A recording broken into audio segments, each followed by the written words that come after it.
From strange traditions of the past to crazy moments in history, all the way to some facts that will really skew your perception of time. Here are the top 10 historical facts so bizarre they sound fake. Starting off this list, in our number 10 spot we have Animal Court. If you've spent some time over on our sister channel Bumblebee, or you love history, this may be one that you already know because it truly is a very bizarre part of history. The history of animals being put on trial goes pretty far back, as it is believed it has roots back in ancient Athens, but it was definitely common practice as recently as the 18th century. Clerical courts would go after things like rats, weevils, flies, locusts, and serpents for damaging crops, and when punished, they weren't just liable for damages, they could be banished and excommunicated. Like, imagine trying to banish a fly. You're like, get out of here. I don't know. This isn't where it ends though. In civil criminal court, they'd have livestock being tried for violence against humans. Like, I'm sorry, Your Honor, my client could not tell the prosecution that she didn't want to be milked because she is a cow. Kicking was simply the only way. I'm sorry, but this one is fully my favorite story. So in 16th century France, a jurist named Barthélemy had the best and funniest defense for a group of rats who were being put on trial but failed to show up for their court date. I would have said, I apologize, Your Honor, but my clients were helping a young boy named Alfredo, but this guy just argued that perhaps the summons had not been issued widely enough. A new summons was then issued, and when the rats failed to show up for their second court date, he then justified it again, saying, quote, "On the ground of the length and difficulty of the journey and the serious perils which attend it, owing to the unwearied vigilance of their mortal enemies, the cats." I want this guy to be my lawyer. There are endless tales of the bizarrities of animal trials throughout history. Some are silly like this rat one, but some are very questionable and considerably darker as well. In our number 9 spot today we have the timeline. Cleopatra is well known for being the queen of the Ptolemaic kingdom of Egypt from 51 to 30 BC, and she was its last active ruler. When many of us think of ancient Egypt, while there are plenty of famous rulers and figures from the time,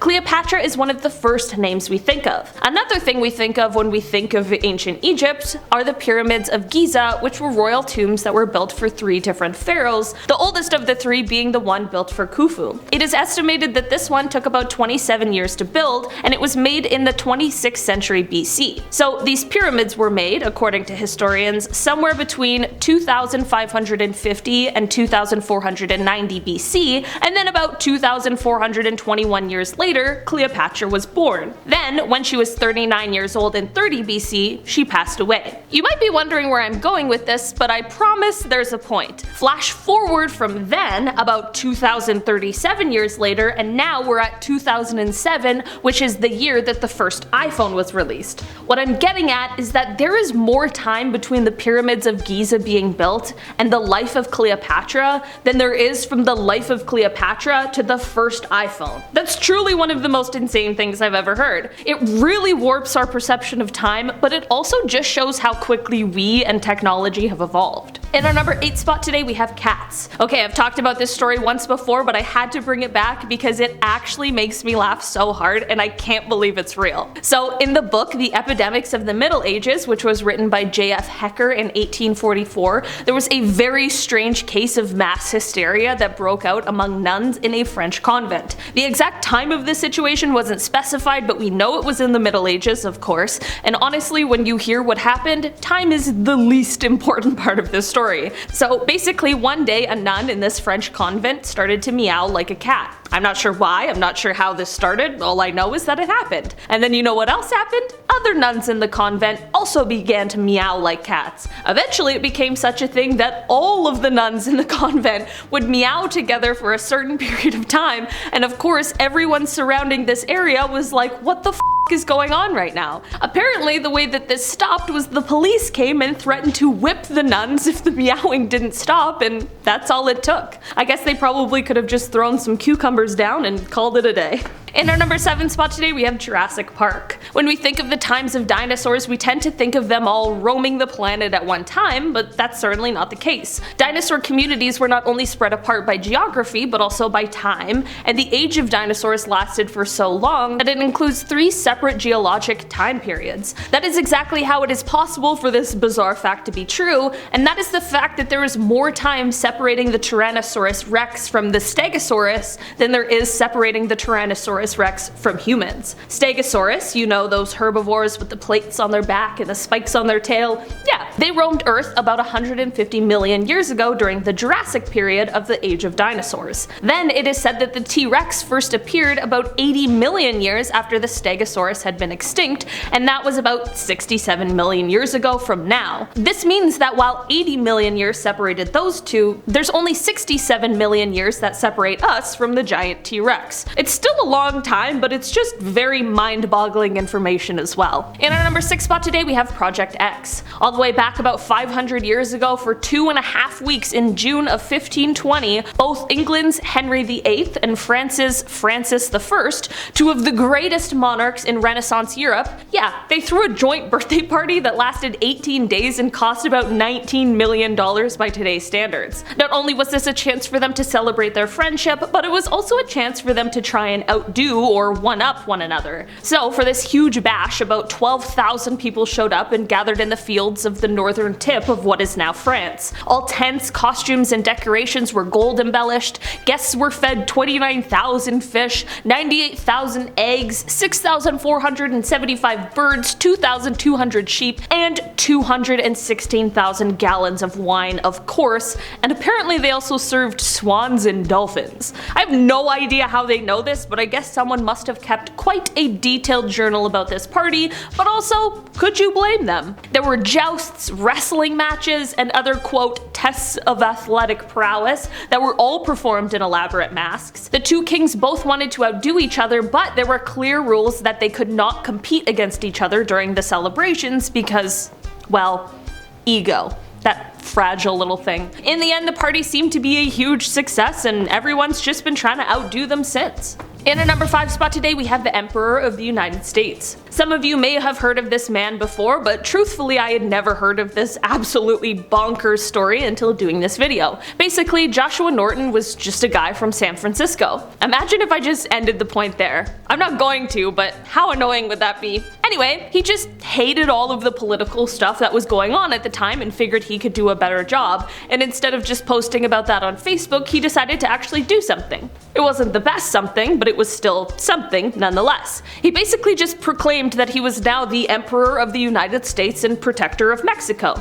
Okay, sure Josh. So basically, while he had no real power, he just went around and people liked him so much that they started to treat him like he was royalty. Like so much so that any currency that was issued under his name would be accepted at a ton of places in the area. At one point in time, he was taken into custody by a private security force because I guess he was having some sort of mental health struggle, and so many people in the city were upset about it that not only did the police chief let him go because he hadn't committed any actual crime, but he, Joshua, also gave an imperial pardon to the man who had detained him. Another time, a riot formed in the city and was getting pretty aggressive, and Joshua just stood in front of them and calmly prayed, which ended up actually dispersing the crowd. Apparently there's a ton of other crazy stuff he also did, and this just barely scratches the surface. In our number 4 spot today we have the elder shark. The Earth has a long history that predates humans by quite a bit, and when we think back to the origins of the Earth, it once looked like a completely different planet than it does now. In fact, the Earth has undergone a ton of changes throughout its 4.5 billion year life so far, and while the Earth was once a very uninhabitable place for plant and animal life, it slowly has become a great home for both. So what if I told you that sharks have a longer history on this Earth than trees do? It sounds strange, but according to experts, the earliest species that scientists can classify as a tree lived about 350 million years ago. That's still a super long time, obviously, but sharks can still be traced back to at least 50 million years earlier. Sharks have fossil records that date back to some 400 million years ago, which clearly places them quite a bit ahead of trees. It's super weird to think about sharks swimming around while there's no trees, but that likely isn't the strangest scenario scenario our Earth has seen during its rich history. In our number 3 spot today, we have Edgar Allan Poe. Okay, this is a story that actually convinced me that Edgar Allan Poe is a time traveler, and it's because of 2 separate stories he wrote that both turned out to be exceptionally true and real, but not until after they had been written. Firstly, Poe's only complete novel was published in 1838, and it tells the tale of mutiny on a whaling ship lost at sea. The men on the ship realize that they need to resort to extreme measures in order to stay alive, so they begin drawing straws to see who they're going to sacrifice for food. A boy named Richard Parker drew the shortest straw and therefore became the next meal. Okay, so let's fast forward 46 years to 1884, and in real life there are now 4 men who have been set adrift after the sinking of a yacht. These men found themselves in a similar predicament to the novels, and I kid you not, they end up taking the same route and elected to take the life of and then eat a cabin boy. The cabin boy's name? Richard Parker. Okay, so that's weird example number 1, now here's number 2. In 1840, Poe penned the gruesome story The Businessman, in which the narrator suffers a traumatic head injury as a child and later a violent life. The weird thing about this story is that he was able to grasp frontal lobe injury so well before it was even able to be greatly studied, as the first time behavioral changes caused by this kind of injury were able to be studied didn't come until 1848. An actual neurologist, Eric Alschuler, wrote, quote, "There's a dozen symptoms and he knows every single one. There's everything in that story. We've hardly learned anything more. It's so exact that it's just weird."